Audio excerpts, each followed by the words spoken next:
જો આપણે પ્રેપોઝિશન્સ 17 જોયા એ સિવાયના અહીંયા જો અક્રોસ અક્રોસ એનો અર્થ થાય આર પાર અથવા તો પેલી સપાટી ઉપર.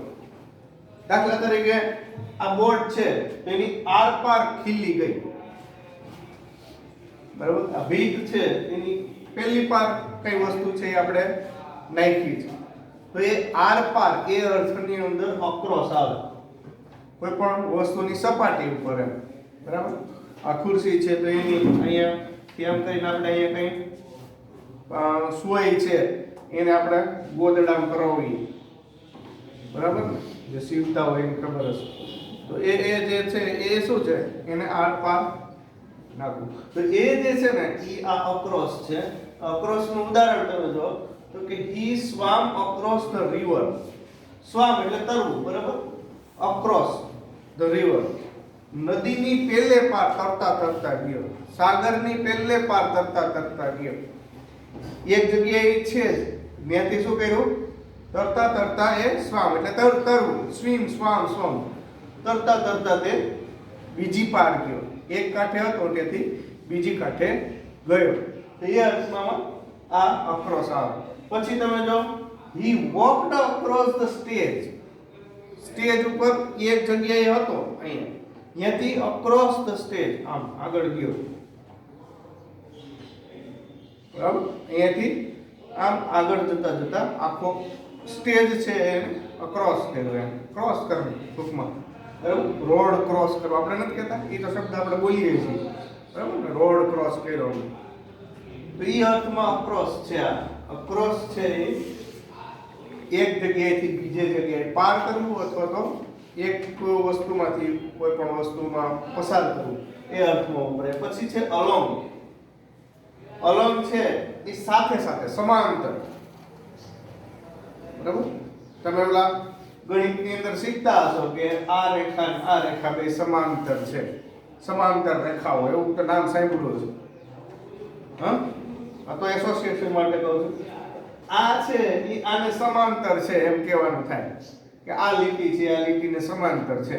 હવે જો એવા જ અર્થની અંદર આ છે there was a row of trees. એક ઝાડની આ લાઈન છે, બરાબર. એક ઝાડની આ લાઈન હતી. row of trees along એવી જ the road. રોડની એક બાજુથી બીજી બાજુ સમાંતર લાઈન છે વૃક્ષની. બે બાજુ રોડની બાજુ બે બાજુ તમે ઝાડ જોતા હશો ને, તો એ બે બાજુ ઝાડ હોય એને આપણે જો આમ બતાવવું હોય તો આવી રીતે સમાંતર. આ એક રોડની આ સાઈડમાં ઝાડવા છે, આ બીજી સાઈડ, તો આ લાઈન અને આ લાઈનમાં ઝાડ છે, બરાબર. તો અલોંગ છે કે વપરાય there was a row એટલે હારમાળા, row of trees along the road. સમાંતર રોડની બે બાજુ ઝાડ છે, ઝાડ હતા. he walked, જો બીજું ઉદાહરણ લો, he walked along the river bank, બરાબર. he walked along the river bank. તે સમાંતર રીતે રિવર બેંક એટલે કાંઠા, જે નદીનો કાંઠો હોય તો એની કાંઠે ને કાંઠે આપણે એમ કહીએ ને, નદીને કાંઠે ને કાંઠે, તળાવને કાંઠે ને કાંઠે હું ચાલતો ગયો. તો એ સમાંતર, એ નદીના કિનારે ને કિનારે જવું.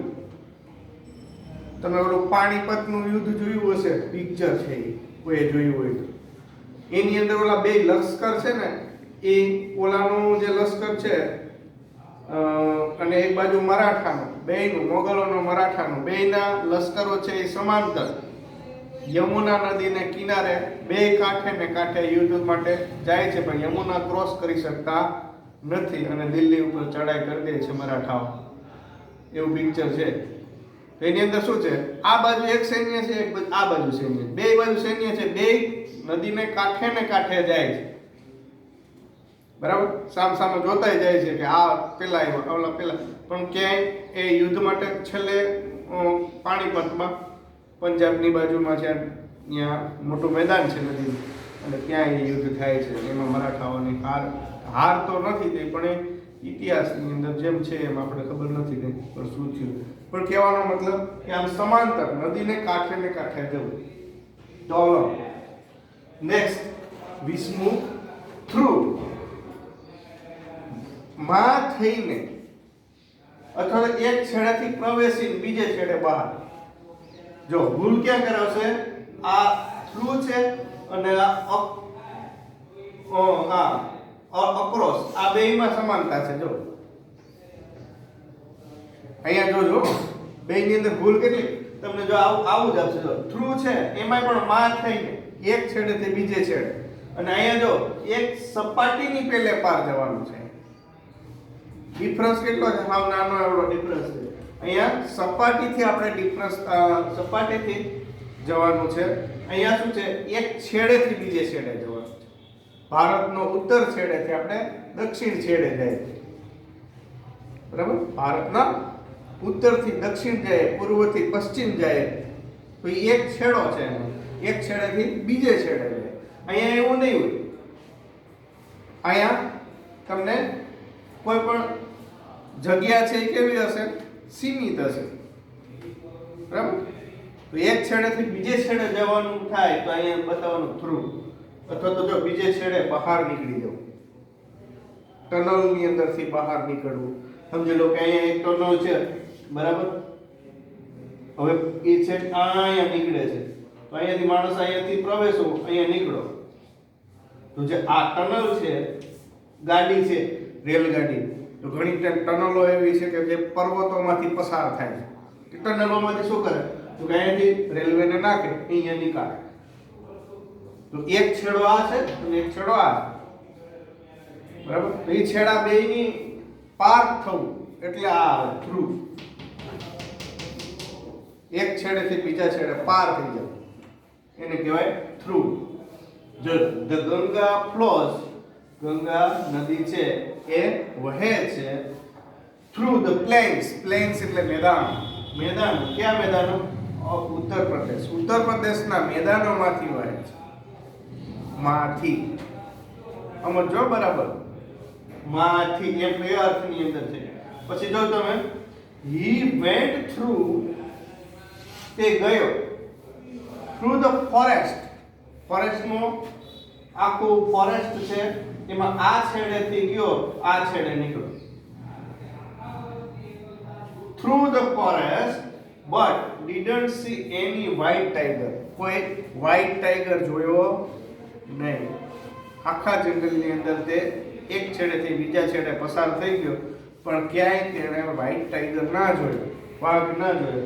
પણ જો ફોરેસ્ટ છે, ફોરેસ્ટની અંદર એક છેડેથી બીજે છેડે પસાર થઈ જવું, બરાબર? મેં તમને કીધું ઉત્તરથી દક્ષિણ જાઓ, દક્ષિણથી પૂર્વ જાઓ, પૂર્વથી પશ્ચિમ જાઓ, જેમ જાઓ એમ, બરાબર? તમને જટાવડે એ બાજુ જવાની છૂટ, પણ તમારે થ્રુ છે એ લગાડવાનું. આપણે કહીએ ને કે હું તો થ્રુ જાઉં, બરાબર? એ થ્રુ આ. પછી જો તમે ફ્રોમ છે એના ત્રણ અર્થ થાય અને એ જુદી જુદી રીતે વપરાય. એમાં પહેલું છે સમયના સંદર્ભમાં, કોઈ સમયથી. જો ફ્રોમ છે ને એમાં બહુ ગડબડ થાય બધે. ફ્રોમ છે ને એમાં ગડબડ શું થાય, આ ત્રણ રીતે વપરાય, ફ્રોમ અને આ થ્રુ, એ પણ ભૂલ કરાવે. જોજો આવી બરાબર, હું તમને અહીંયા ધ્યાન રાખજો બરાબર. જો મગજમાં બે જાય તો આ વસ્તુ છે એ હાવ સહેલી છે. અહીંયા જો તમે સમયના સંદર્ભની અંદર કોઈ સમયથી, તો એમાં શું છે, he walks from 11 am to 5 pm. બરાબર? સમય બતાવ્યો 11 થી 5. ફ્રોમ હજી આગળ પાછું સિન્સ, ફોર અને ફ્રોમ, એના ત્રણેયનો ડિફરન્સ થાય એટલે એ બરાબર જોજો. પછી અહીંયા જો ફ્રોમ એટલે કે સ્થળના સંદર્ભમાં, એક સમયના સંદર્ભમાં, બીજું કેમાં થાય, સ્થળથી. એક સ્થળથી એવો કોઈ પોઈન્ટ બતાવ્યો. He travelled from Mathura. Alibhai travelled from, ક્યાંથી ટ્રાવેલ કરતા હતા એ પાઠની અંદર જોઈ લેજો, અહીંયા ફ્રોમ લખેલું છે. From Mathura to Vrindavan on foot. Alibhai travelled from Himalayas mountains. એવું છે ને, તો એ યાદ આવ્યું છે ભાઈ. તો કે he travels from Mathura to Vrindavan. મથુરાથી વૃંદાવન, મથુરાથી કાનપુર ગોકુળમાં જાય. તો ફ્રોમ, તો આ અર્થની અંદર ફ્રોમ વપરાશે. સ્થળ એ બતાવવામાં. પછી એક ત્રીજો અર્થ છે ફ્રોમ નો, અને એ છે કોઈ રોગની પીડા હતી. કોઈ વ્યક્તિ કોઈ રોગની પીડા સહન કરવાની ક્રિયામાંથી પસાર થવું. તો એ અર્થમાં છે હી સફરિંગ ફ્રોમ મેલેરિયા. બરાબર, મલેરિયાથી તે પીડાય છે. કોલેરા શું કહેવાય, કોરોનાથી પીડાય છે. તો તમને યાદ આવી કોઈ રોગ હોય ને, રોગ અહીંયા તો સમજે જવાનું કાંઈ પાછળ ફ્રોમ આવશે. રોગનું નામ હોય ને, તમને પૂછે પરીક્ષામાં કોઈ રોગનું નામ અહીંયા કોઈ તે ફ્રોમ લખી નાખવાનું. કઈ યાદ નહીં રાખવાનું. નિયમો આ છે, આ દાવ ફ્રોમ બરાબર, તે મલેરિયાથી પીડાય છે. પછી 22 પૂછો ઓફ. ઓફ ની અંદર નો ની નું ના આટલા અર્થ થાય. અને શું બતાવે તો કે કોઈ પણ વ્યક્તિ કે વસ્તુનો સંબંધ બતાવે છે. તો એની અંદર માલિકી દર્શક પણ આ અર્થની અંદર છે. ઓફ છે ને, તો અહીંયા જો કોઈ વસ્તુની માલિકી દર્શાવી હોય તો દાખલા તરીકે a tail of an elephant. હાથીની પૂંછડી. બરાબર, tail of an elephant is short. ટૂંકી હોય છે. પછી મૃત્યુના કારણ તરીકે ઓફ વપરાય. he died of cholera. તે કોલેરાથી મૃત્યુ પામ્યો. મૃત્યુનું કારણ હોય તો ધ્યાન રાખવાનું. અહીંયા જો કોલેરા શબ્દ આવ્યો ને, મલેરિયા આવ્યો, તમને એને એમ કીધું રોગનું કોઈ પણ નામ હોય તો તમારે ફોર્મ લખી નાખવાનું. પણ એક ધ્યાન રાખવાનું કે ડાયડ શબ્દ આગળ લખેલો હોય ને તો એ ઓફ લખવાનું. ક્લિયર? તે પછી આગળ જઈએ આપણે. ટુ. ટુ નો અર્થ થાય ને અથવા એ. he went to school. તે સ્કૂલે ગયો. એ સ્કૂલે, તે સ્કૂલે ગયો. he went to school in the morning. બરાબર, પછી to school. બરાબર, પછી અહીંયા for. for એટલે માટે અથવા થી સુધી એ અર્થમાં છે. તો કે સમયગાળો બતાવે. for શું બતાવે? સમયગાળો. અને કેમાં વપરાય? પૂર્ણકાળો. પૂર્ણકાળની અંદર વપરાય. હાજર પત્રક આપો તો.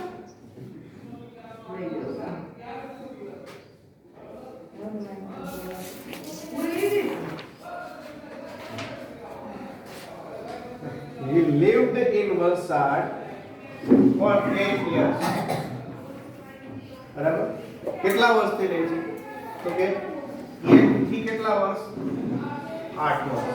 આ ગાળો થયો. બરાબર, તો ફોર શું બતાવે? સમયનો ગાળો બતાવે. આપણે પૂર્ણકાળ જ્યારે ભણ્યા હતા ત્યારે મેં કીધું કે ફોર છે એ સમયનો ગાળો બતાવે છે. એટલે ફોર માટે આ વસ્તુ એક મિનિટ મને પૂરું કરી લેવાનું. 8 years. બરાબર, તો આ શું છે? 1 થી 5 વર્ષ, 1 થી 2 વર્ષ, 1 થી જેટલા વર્ષ હોય તો સમયનો ગાળો બતાવતો તો ફોર આવે. પછી બીજું છે માટેના અર્થની અંદર. ફોર એટલે માટે, એ પણ અર્થ છે. તેની અંદર he wanted a book, એને બુક જોઈએ છે for his sister. બરાબર, for his sister. પછી 25 નું છે up to. up to એટલે કે ની મર્યાદા સુધી. અહીંયા શું બતાવે? મર્યાદા બતાવે કોઈ પણ વસ્તુ, લિમિટ. બરાબર, થી વધારે નહીં એ અર્થની અંદર. તો તો he will went up to ક્યાં સુધી? તો કે 8 o'clock, 8 વાગ્યા સુધી. went up તે ગયો 8 વાગ્યા સુધી, પછી ઘરે ભાગ્યો. બરાબર. પછી he walked up to the edge. બરાબર. તે ક્યાં સુધી ગયો? તો કે ખીણની એજ એટલે કે એની અણી સુધી, ત્યાં સુધી ગયો. તો અહીંયા અપ ટુ છે એ લિમિટ બતાવે, મર્યાદા બતાવે. બરાબર. પછી આવશે ટીલ. ટીલ એટલે ત્યાં સુધી, જ્યાં સુધી ત્યાં સુધી આપણે એમ કહીએ ને, તો એ અર્થની અંદર ટીલ વપરાય અને એ હકાર હોય છે. તો કે they played till dark. અંધારું થયું ત્યાં સુધી તેઓ રમ્યા. ટીલ. બરાબર. કે અંધારું થયું ત્યાં સુધી તેઓ રમ્યા. પછી સિન્સ ત્યારથી, તો આ શું બતાવે? Point of time. ફોર અને સિન્સ માં શું ફેર છે? અહીંયા ગાળો બતાવ્યો હોય છે, અહીંયા એક એક્ઝેક્ટ ટાઈમ બતાવ્યો હોય છે, ફિક્સ ટાઈમ. દાખલા તરીકે he has lived in Anand. આણંદની તેઓ રહે છે since 1980. 1980 થી તેઓ રહે છે.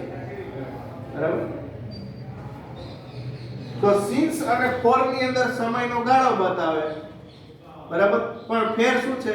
અહીંયા સમયનો ગાળો હશે ફોર ની અંદર, સિન્સ ની અંદર પોઈન્ટ ઓફ ટાઈમ હશે, એક સમય બતાવી દીધો હશે તમને પર્ટિક્યુલર. બરાબર. અને ફ્રોમ છે એ મેં તમને કીધું તો સમયના સંદર્ભમાં જ આવે. પણ ફ્રોમ છે એનો અર્થ કેવો થાય? કોઈ એક સમયથી. તો અહીંયા જો એમ આવી રીતે ગાળો બતાવ્યો, આટલાથી આટલા વાગ્યા સુધી. ત્રણેયની અંદર આ ડિફરન્સ છે. બરાબર. અહીંયા તમારા પ્રેપોઝિશનનો ટોપિક છે એ આપણે પૂરો કરીએ, પછી જે પણ કંઈ આવશે એ પછી લઈશું.